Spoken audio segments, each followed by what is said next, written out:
कानपुर में घटना घटी दिखाती हुई क्या कहते हैं सर, क्या प्रक्रिया? देखिए, कानपुर की जो घटना है वो हमें लगता है यूपी के इतिहास की सबसे कलंकित घटना है। और जिस तरह डिप्टी एसपी, इंस्पेक्टर, 8 कांस्टेबलों की हत्या की गई है, ये हत्या हम कहेंगे, हत्या की गई है। और पुलिस पूरी तैयारी के साथ रात को माफिया के घर जा रही है दबिश देने के लिए, और दरवाजे पे गोली चलाई जा रही है, पुलिस कुछ भी नहीं कर पा रही है। इसका मतलब ये हुआ कि बिना प्रशासन के मदद के और बिना पुलिस के में ऐसे कुछ लोग थे जो उस माफिया से मिले हुए थे, बिना उसके इतनी बड़ी घटना नहीं हो सकती थी। ये जंगल राज जो वर्तमान उत्तर प्रदेश की सरकार का है, ये सिर्फ एक तो ये तो बहुत बड़ी घटना घटी कानपुर की। प्रयागराज में भी आज ही 4 लोगों की गला रेत की हत्या हुई है, गाजियाबाद में हत्या हुई है। प्रतिदिन कुछ कोई न कोई बड़ी घटनाएं घट रही हैं, और पुलिस बस सरकार सिर्फ बयानबाजी में परेशान है, तरह तरह की बयान देना, तरह तरह की न्यूज़ छपवाना, लेकिन ज़मीनी हकीकत कुछ और है। इससे अपराधियों का मनोबल बढ़ेगा, और हमारा तो ये मानना है कि इस माफिया गिरोह का सत्ता में बैठे लोगों से सीधा रिश्ता रहा होगा। ये कोई कहे वो किसी पार्टी का था या नहीं था, लेकिन उसका प्रत्यक्ष या अप्रत्यक्ष संबंध निश्चित रूप से सत्ता में बैठे लोगों के साथ रहा होगा। उसका मनोबल बढ़ा होगा। बिना मनोबल को बढ़ाए इतनी बड़ी घटना कोई नहीं कर सकता था। संबंध रहा होगा।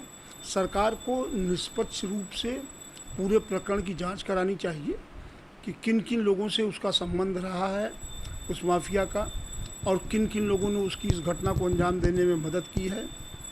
अविलंब उस पर कार्रवाई की जाए, जिससे कि एक प्रदेश में मैसेज जाए कि पुलिस तो सुरक्षित है। जब पुलिस असुरक्षित है तो उत्तर प्रदेश के 20-22 करोड़ लोगों की क्या स्थिति है, ये सरकार को अपने आप समझना चाहिए।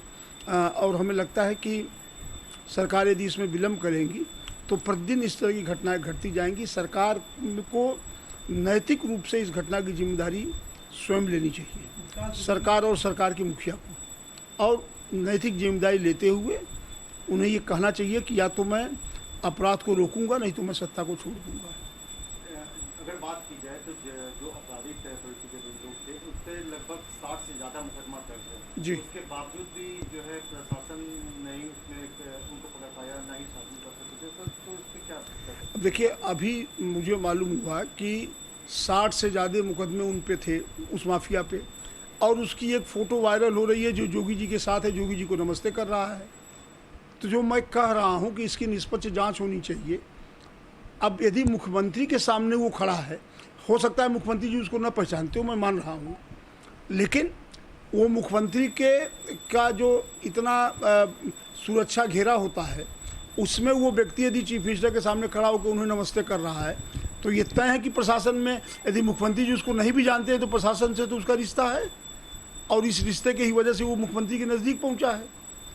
तो इसीलिए मैंने कहा कि सरकार को इस पर निष्पक्ष जांच करनी चाहिए, और ये बहुत बड़ी घटना है। यदि सरकार ने इसको हल्के में लिया, इस घटना को, तो उत्तर प्रदेश में और ज़्यादा विकराल स्थिति कानून व्यवस्था की हो जाएगी। फिर किसी के रोकने मान की नहीं रहेगी, और तब लोग ये मान लेंगे कि इस सरकार और सरकार के मुख्यमंत्री के ये बस में नहीं है कि वो इस तरह की घटना को रोक पावे। तो उन्हें फिर नैतिक आधार पर इस्तीफा दे देना चाहिए। यदि उनको लगता है कि हमारे बस में नहीं है, तो उन्हें नैतिकता के आधार पर इस्तीफा दे देना चाहिए।